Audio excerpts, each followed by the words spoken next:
여러분 안녕하세요. 벌써 6월이 열흘밖에 안 남았습니다. 오늘은 6월 20일입니다.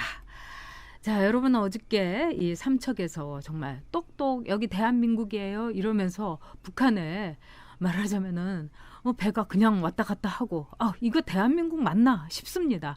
이렇게 빗장이 완전히 끌러진 무방비 상태의 대한민국. 근데 이 대한민국은 지금 무방비 도시 정도가 아니라요, 무상식 도시가 돼가고 있습니다. 여러분께서도 잘 아시는 것처럼요, 이 대통령 딸 문바 1호라고 했던 이 문다혜 씨가 남편 일이 이상하게 꼬였다는 둥, 또 본인도 무슨 건수에 걸렸다는 둥, 여러 가지 상상할 수 없는 소문 속에서 이른바 아이들을 데리고요, 이 태국으로 이제 진짜 도피성 이민을 간 거죠. 근데 이런 상황 속에서 곽상도 의원이 이 사위라는 사람이 취직한 게 너무 이상하다. 이메일 한 통 보내가지고 취직이 떡 됐다. 야, 요새 그런 것도 있더라고요. 이 대한민국에요. 또 두 번째, 딱 3주만 다니고 그만뒀다. 근데 알고 봤더니 1년에 2,500만 원이나 하는 고급 사립학교에 아이를 집어넣기 위해서는 아버지의 인적 상황, 그러니까 취직했고 멀쩡한 직업이 있다, 이거를 하기 위해서 서류용으로 말하자면은 간이 취직을 했다가 금방 그만뒀다. 눈치가 보여서 그만뒀는지, 아니면 일부러 원래 3주만 서류용으로 취직을 했는지 이런 거를 밝혔습니다. 이건 당연한 겁니다. 문다혜 씨는요, 지금 7억에서 9억 정도의 세금으로 경호를 받고 있어요. 거기다가 아마도 알게 모르게 그 태국 대사관인지 또 말레이시아 대사관인지 왔다 갔다 하니까요, 거기에 있는 사람들이 문다혜 씨 가족의 뒤를 봐줄 겁니다. 왜? 대통령 딸이니까요. 또 그것이 문다혜 씨는 이미 대통령 딸로서 경호를 받고 있기 때문에 그 대사관에서 이거를 그냥 나몰라라 할 수가 없는 겁니다. 이런 문다혜 씨의 문제에 대해서 유일하게 지금 자유한국당에서 밥값하는 곽상도 의원이 문제를 제기했습니다. 도대체 어떻게 된 거냐, 여기에 대해서 사실 여부를 밝혀라. 이랬더니 고민정 청와대 대변인이 뭐라고 했느냐. 악랄한 행위다. 어떻게 대통령 외손자의 사적인 학교 문제까지 이걸 들춰낼 수가 있느냐. 이런 악랄한 행태를 당장 중지해라. 그러지 않으면 법적인 책임부터 시작해갖고 다 물겠다. 저는 그거를 보면서 이거 제정신인가?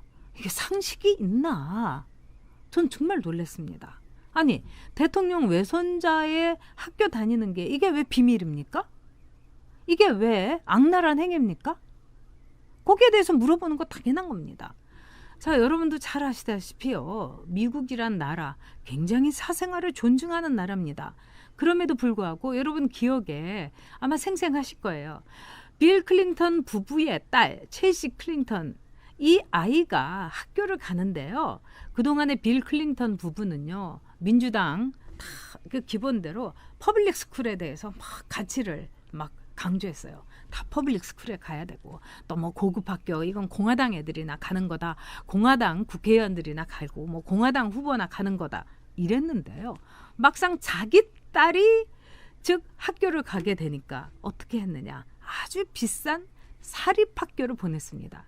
그래 가지고 이거는 온 진보 진영뿐만 아니라 좌우 불문하고 비난을 받은 거예요. 어떻게 그럴 수가 있느냐. 너희들 아르마닌 좌파지, 너희들 샴페인 좌파지, 너희들 리무진 좌파지, 이런 공격을 받았는데 꼼짝 없었어요. 꼼짝할 수가 없었어요. 왜? 자기네들의 이중적인 위선, 이걸 드러냈으니까요. 그러니까 클린턴 부부도 마찬가지고 딸 그 비싼 시카고 예술대학에 유학시키는 임종석, 그 다음에 그 김원웅이라는 광복 회장, 이 사람들요 그렇게 반미 외치고 이러면서요, 딸들은 다 미국 유학시키고 그랬습니다. 또 강정구라는 이 동국대학교 교수도요, 이 미국에 대해서 그렇게 반발을 하면서도요, 자기 안식년은요 미국에 가서 1년 쫙 놀다가 왔습니다. 이게 좌파들의 특징이에요. 왜? 남들한테는 공립학교 가 이러면서도 다른 사람들, 자기 자식만은 사립학교로 보내는 거. 그런데 그 당시에 첼시 클린턴이 다닌 사립학교는 이름이 다 알려졌고요, 사람들이 그 학교 가서 찍기까지도 했었어요. 물론 학교에 교내는 못 들어갔지만요. 이런 거 비밀이 아닙니다. 사생활이 아닙니다. 왜? 대통령이 따르기 때문에 그렇습니다. 이미 공인인 겁니다. 아니 영부인 김정숙 이렇게 딱 공식 직함 마냥 이렇게 쓰는 이 김정숙 여사 그러면서 왜 외손자에 대해서는 이것이 마치 사생활 보호를 크게 침해한 것처럼 악랄한 행태라고 고민정 대변인이 이런 식으로 윽박지르는 겁니까? 진짜 이 대한민국은 빗장만 풀린 무방비 도시가 아니라 이 대한민국은 무상식 대한민국이 돼버렸습니다. 그 무상식의 천병에 서 있는 사람이 바로 문재인 대통령입니다. 과정은 공정하게, 결과는 정의롭게. 자, 그래서 외손자가 이런 식으로 불공정한 과정을 거쳐갖고 그 사이는 취직을 하고 그 다음에 결과는 이렇게 정의로워가지고 어디로 갔는지도 모르게 문바 이론은 자취를 감추고 있습니까?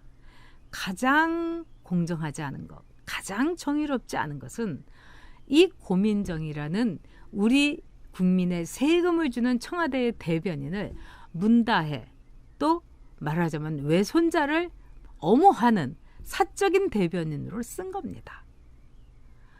당연히 청와대 대변인이라면 기자들과 국민들의 합리적인 의심에 대해서 답해야 되는 겁니다. 사위는 어느 날 어떻게 해서 어떤 경로로 취직이 되는가, 공정한 경로냐, 불공정한 경로냐, 그 과정에 대해서 공정하게 밝혀야 됩니다. 또 사위는 왜 3주 만에 그만뒀는가? 이것이 정말 정의로운 결과인가? 문바 1호는 아버지가 대통령 되자마자 이 나라를 튀어가지고 야반도주 비슷하게 간 것이 과연 정의로운 결과였는가? 바로 문재인 정권이 정의롭지 않다는 그 결과적으로 정의하고는 동떨어져 있다는 것을 그대로 증명한 것입니다. 문재인 대통령 입에 달고 살죠. 과정은 공정하게, 결과는 정의롭게. 자, 외손자의 이 야반 도주, 외손자와 그 사위와 또 문다희 씨의 이 행태 공정하지도 않고 정의롭지도 않습니다.